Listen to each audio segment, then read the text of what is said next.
किसान भाइयों नमस्कार। कृषि मित्र चैनल पर आप सभी लोगों का स्वागत है। किसान भाइयों, इस वीडियो में हम बात करेंगे कि यूरिया का प्रयोग पानी लगाने से पहले करें या फिर पानी लगाने के बाद। इसका प्रयोग ज़्यादा बेटर किस तरह रहेगा। किसान भाइयों को यह कन्फ्यूज़न रहता है कि यूरिया का प्रयोग जो हम करते हैं वह पानी लगाने से पहले या बाद में करने से इसके क्या फ़ायदे और क्या नुकसान हो सकते हैं। तो आगे की वीडियो में किसान भाइयों हम इसी के बारे में बात करेंगे कि यूरिया का प्रयोग हम किस परिस्थितियों के अंदर पानी लगाने से पहले कर सकते हैं, हम किन परिस्थितियों के अंदर यूरिया का प्रयोग पानी लगाने के बाद कर सकते हैं तो ज़्यादा बेटर रहेगा। तो सबसे पहले बात करते हैं किसान भाइयों यूरिया की कार्य प्रणाली के बारे में, यानी कि यूरिया पौधे के अंदर जो काम करता है वह कैसे करता है और पौधा यूरिया को जो लेता है वह किस प्रकार से ग्रहण करता है। जैसे कि किसान भाइयों आप लोग पहले से ही जानते हैं कि यूरिया के अंदर 46% नाइट्रोजन की मात्रा पाई जाती है। और जब हम यूरिया को खेत के अंदर डालते हैं तो क्या होता है कि जब यूरिया पानी के संपर्क में आती है किसान भाइयों, तो इसके अंदर एक रिएक्शन होता है जिसको बोलते हैं हाइड्रोलिसिस रिएक्शन। और इसके बाद क्या होता है कि यूरिया 3 भागों में टूट जाती है और तीनों भागों का नाम पड़ता है किसान भाइयों अमोनिया, अमोनियम और नाइट्रोएट। अमोनिया जो होता है किसान भाइयों वो गैस के रूप में निकलती है, जो इसका असर होता है वह वायुमंडल में वाष्पीकरण हो जाता है, यानी कि यह हवा में उड़ जाती है। और जो आपकी नाइट्रेट है वह पौधे को तुरंत मिल जाती है। इसका असर आपको तुरंत ही पौधे के अंदर देखने को मिलता है किसान भाइयों।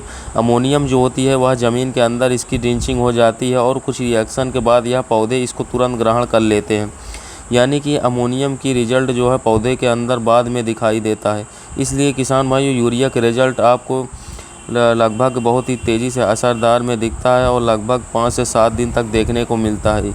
इस प्रकार से यूरिया को पौधे ग्रहण करता है किसान भाइयों। तो किसान भाइयों यह हुई यूरिया की कार्य प्रणाली की बात। जैसे कि यूरिया पौधे जो हैं ग्रहण करते हैं और किस प्रकार से यह पौधे के ऊपर अपना असर दिखाती है किसान भाई, इसकी बात करते हैं कि यूरिया का प्रयोग हम सिंचाई से पहले करें या सिंचाई के बाद में। तो इसके लिए आपको कुछ बातों का ध्यान रखना होगा, जैसे कि आप अपने खेत के अंदर किस प्रकार से सिंचाई कर रहे हैं किसान भाइयों। अगर आपकी मिट्टी जो है उसकी कंडीशन किस प्रकार की है। नंबर 1 पर बात करते हैं कि जैसे कि आप यदि ट्यूबवेल या फुव्वारे के द्वारा सिंचाई कर रहे हैं तो आप यूरिया का प्रयोग जो है सिंचाई से पहले ही करें, यानी कि यूरिया को खेत के अंदर डालकर फिर आप फुव्वारा चलाएं, जिससे कि यूरिया धीरे धीरे पिघल के पौधे की जड़ तक चली जाएगी। क्योंकि आप फुव्वारे के द्वारा हल्की सिंचाई करते हैं किसान भाइयों, इसलिए यूरिया ज़्यादा ज़मीन में नहीं जाएगी।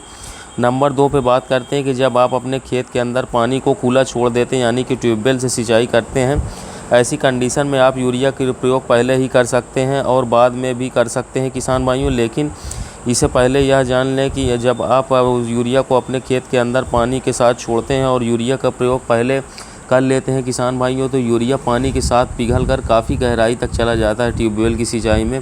यदि आपके पौधे की जड़ें जो हैं काफ़ी गहराई तक नहीं गई हैं तो यूरिया क्या होता है आपके पौधे को ज़्यादा अच्छे से नहीं मिल पाता और कम काम करता है।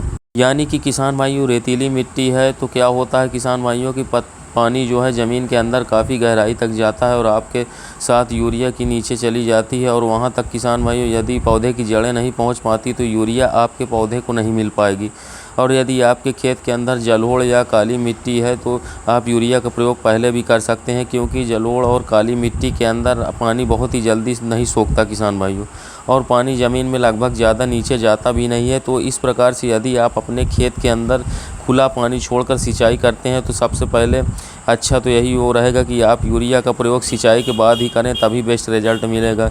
और इसके साथ ही कुछ महत्वपूर्ण किसान भाइयों बातों का ध्यान देना होगा, जैसे कि यदि आप सिंचाई से पहले यूरिया का प्रयोग कर रहे हैं तो यूरिया का हमेशा बड़े दाना वाला ही प्रयोग करें, यानी कि सिंचाई से पहले अगर आप यूरिया का प्रयोग करते हैं तो बड़े दाने वाले यूरिया का प्रयोग करें।